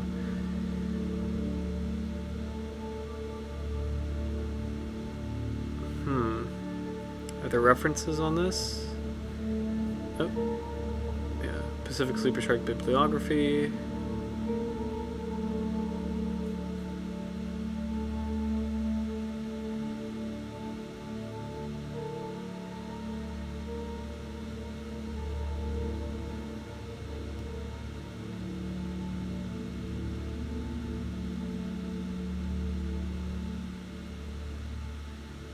That's cool. Undertakers of the Deep.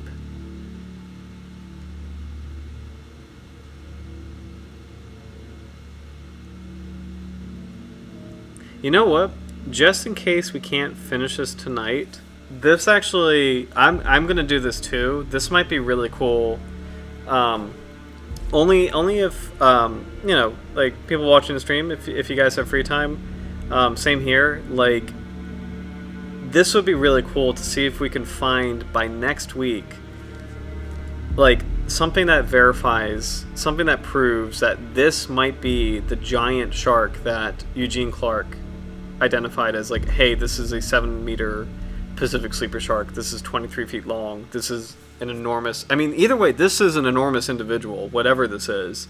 But I just want to verify that this is the actual shark that she was talking about and that is being referenced and misreferenced around the internet.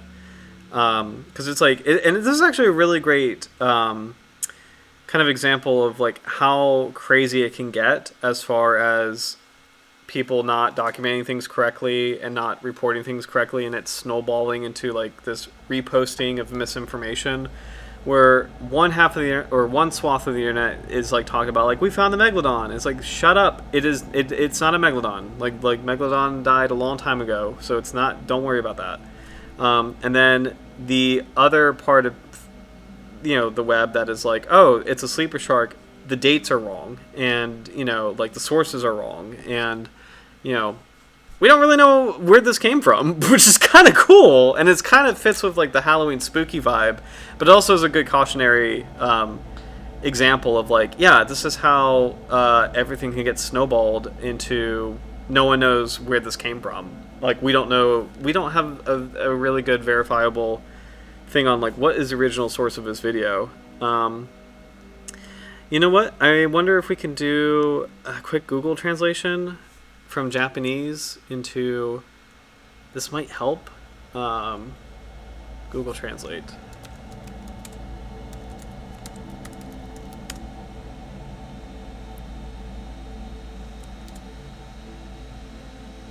Giant shark, Pacific sleeper shark, photographed in the deep sea of Suruga Bay.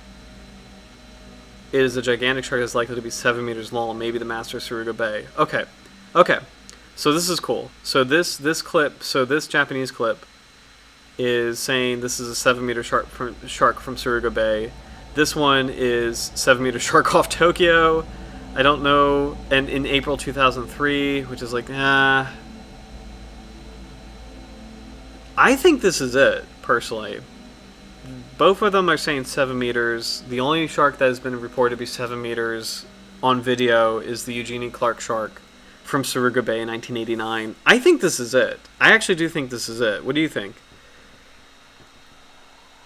Let's see. Howard, it would be nice if there was an interview with Eugenie Clark confirming it. Yes, that would be awesome. There are 3 references by Eugenie Clark. Oh, yeah. Let's go back to... Was that on Wikipedia? Also, since it's almost, we're a little bit close to 11, recommendations for next week's shark. I do have one, but before I say it, I want to see if there was anything in particular you wanted to do next week, Howard. Or I think we have another viewer on here, so any recommendations for next week's shark, please leave a comment.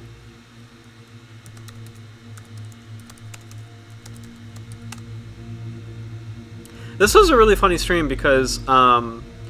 you know, I've spent a lot of time kind of, like, literally studying, and like, I apologize if I was, like, a little quiet, just kind of reading up on this, but I literally was kind of, like, I'm really gunning in terms of, like, detective work, in terms of trying to figure out, like, where this came from and what the original sources were for the large individual, so, which is cool. I mean, that's literally what, you know, a study session is, and, you know, it's literally, like, that's the closest thing to marine biology, honestly, is in terms of, like, doing not only primary research, but secondary research, as far as kind of going through the records and making sure that things are verifiable. Let's see.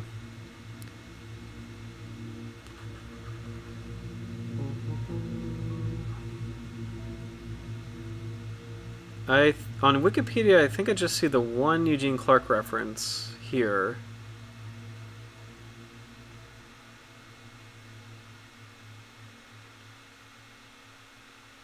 Oh, you know what? Okay.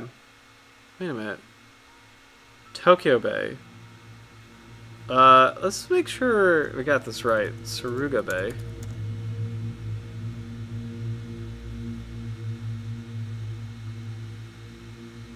Suruga Bay is on the bay. Okay. is a bay on the Pacific coast of Honshu in Shizuoka Prefecture of Japan. I don't know. Now this is getting kind of confusing. Pacific sleeper shark was attracted to a bait in deep water outside Tokyo Bay, Japan, and filmed. And then the other website was saying it's Suruga Bay in Japan. I don't know. This is pretty interesting.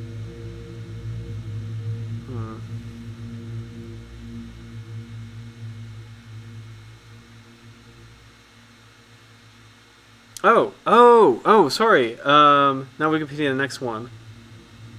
Oh, and you're right, the pocket shark. Oh, man, the pocket shark. Yes, sorry. Let's go back to, here we go. Good call, Howard. Let's see. Clark. Deep sea elasmobranchs observed from submersibles in Grand Cayman, Bermuda, and Bahamas. We can look this up. No, do you know what? This one might be better. Hey, good call. This one might be a lot better. How deep do sharks go? Reflections on deep sea sharks. And this is from 1991. So this is 2 years after they found that. Good call, Howard. Thank you. Let's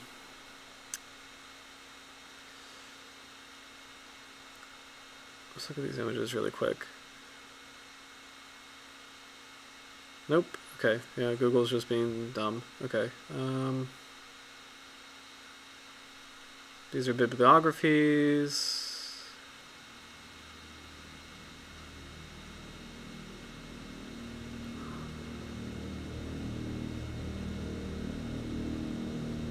Bolton American Littoral Society? Is that what it is?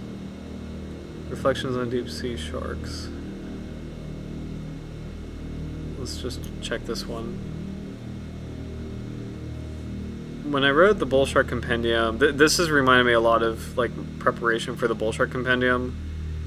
You get into good research habits where it's like you can kind of tell what is not super good and not super sound, and then you can also tell like what is,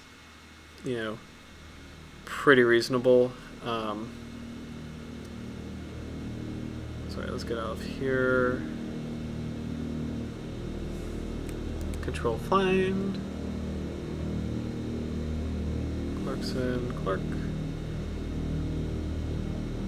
Clark Eugene. Deep sea elasmobranchs observed from submersibles off Bermuda, Grand Cayman, Freeport, Bahamas. But that's not Japan.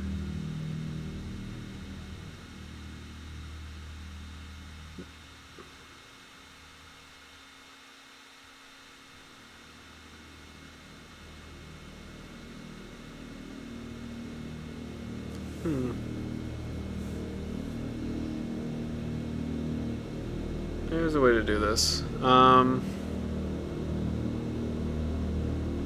Because we want this one. How deep do sharks go? Reflection on deep sea sharks. I'm assuming that means American Littoral Society, but...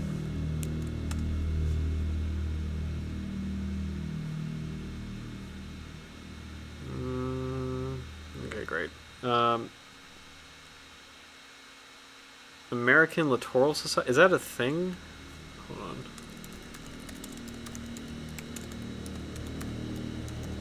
Is that really a thing? Is this? Okay, yeah, American Littoral Society. I did not know that was a thing. Okay.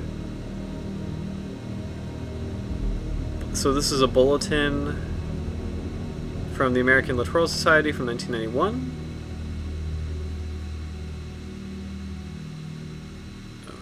All that. I think it would be publications or reports. Nationalist.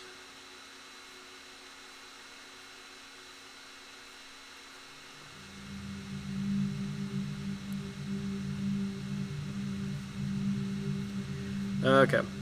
We'll have to Google this again. Okay. So, Bulletin, American Littoral Society. American Littoral Society bulletins is what we want to find.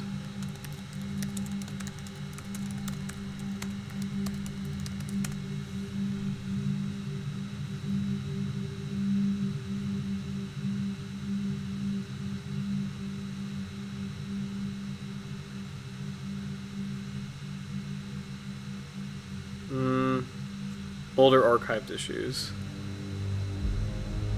Oh no, okay. I don't think this is what we want.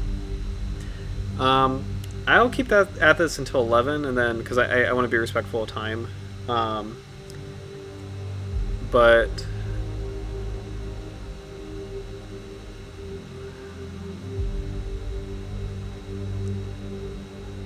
Bulletin of the American Littoral Society, number 19.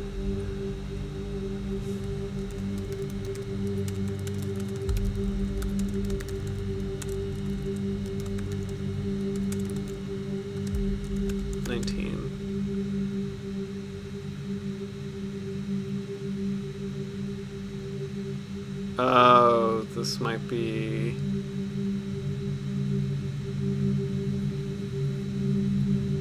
Oh, okay, so the bulletins call underwater naturalists. Okay, we're getting somewhere. This is tedious, but it is worth it. Okay. Older archived issues.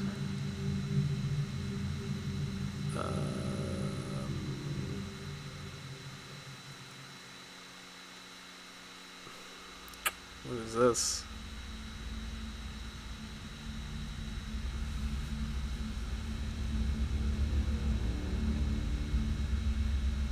Oh, good. Okay, that looks old. So, 922, number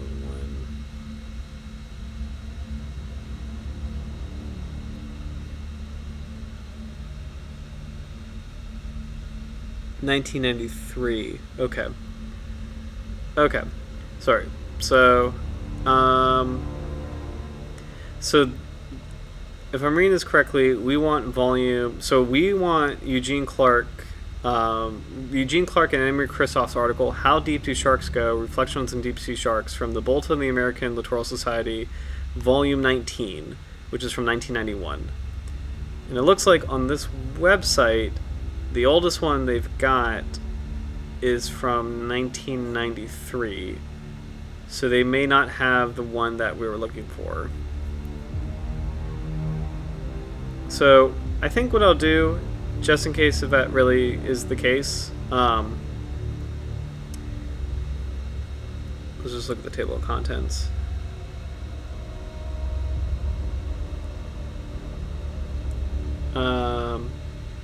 I'll keep digging, and then hopefully by next week I could find, just as a cool like bit of follow-up, the original article.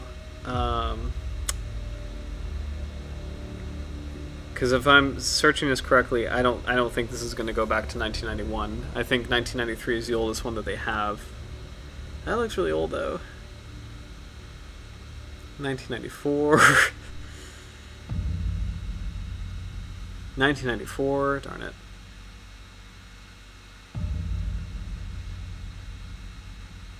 There's the rest of them. Shoot. Okay. Yeah, this might not go back all the way, which is really a shame. So what I'll do is I'll kind of keep digging to find out whether or not this is the Eugene Clark shark that is 7 meters, the Eugene Clark Pacific Sleeper shark that is 7 meters or 23 feet. I'll keep looking to see if there's something that like verifies that. I am going to guess that it is, because it is an older looking piece of footage. It is an enormous individual, and people are confused where this came from. And the internet seems to say this is a 7-meter shark from Japan, but we don't have something that's concrete enough to make absolutely sure this is the same one that Eugene Clark, who, you know, is a verifiable, like, awesome, famous, really, really, like, bona fide scientist, super cool. We don't have something that's, like, concrete, that's, like, right there, confirming that this is it, but I kind of think this is it. So I'll look around this week and see if we can find a clip, you know, just kind of, or some kind of record verifying that this is indeed like the enormous sleeper shark. And it looks like there's two different individuals, because this looks like a really small individual, and then, you know, now here is this enormous individual looking at the same thing, or the same you know, trap. It's so cool. So big that, like, oh yeah, there's another shark in the frame on the left. So it's so crazy how big this thing is. Unbelievable.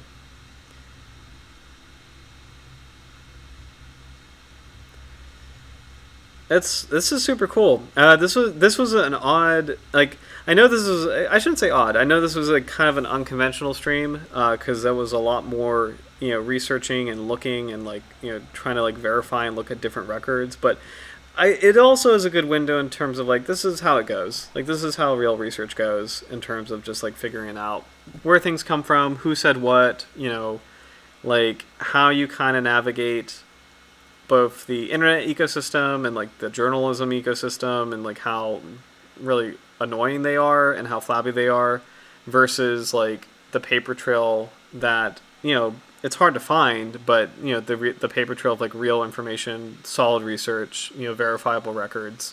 It's hard to find, and it's a tedious process, but this was a good showcase of what that process is kind of like, in terms of, like, peeling back the layers and trying to do your due diligence and, going back in time and figuring out, what is what. So I think this is it, but we don't officially know just yet. So, but yeah, unconventional stream, but I had a lot of fun. It's a cool species, and I had no idea it got this big. It's as big as a great white shark, and it lives in the bottom of the ocean. So Pacific sleeper, Somniosus pacificus, super, super cool. So, but, yeah.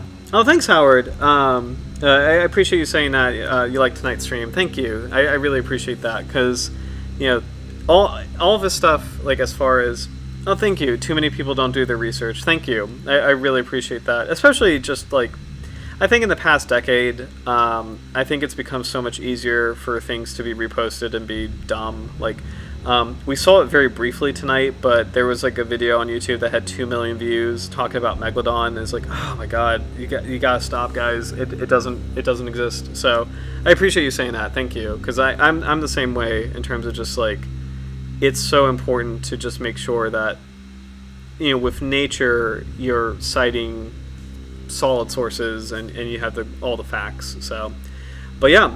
Thank you also for reminding me. We did make a commitment for next week for the pocket shark.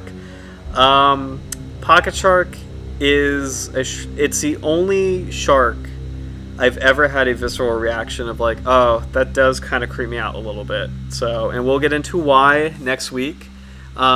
It's actually, this whole month has been kind of like a fun dogfish month. Like, I think almost every stream we've done for October has been a squaliform. And pocket shark is no exception. It's going to be the final squaliform for Halloween, spooky squaliform season. So, and a great way to finish. It's the only shark I've ever felt like, okay, it's fine. I love all sharks, but there's something about the pocket shark that kind of makes it a little. We'll get to that next week. So there's something special about that shark. So. But thank you so much for watching. I'm really glad we can dive into the Pacific sleeper shark. I hope you continue to enjoy. This is, like, basically the last main week. Whoop. I think my stream cut out for a second. This is basically the last main week of Halloween and October, and just, like, I hope you have a fun time and a really great weekend.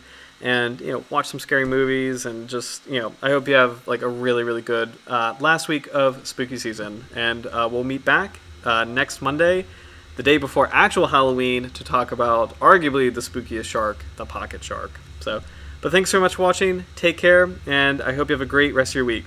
See you soon.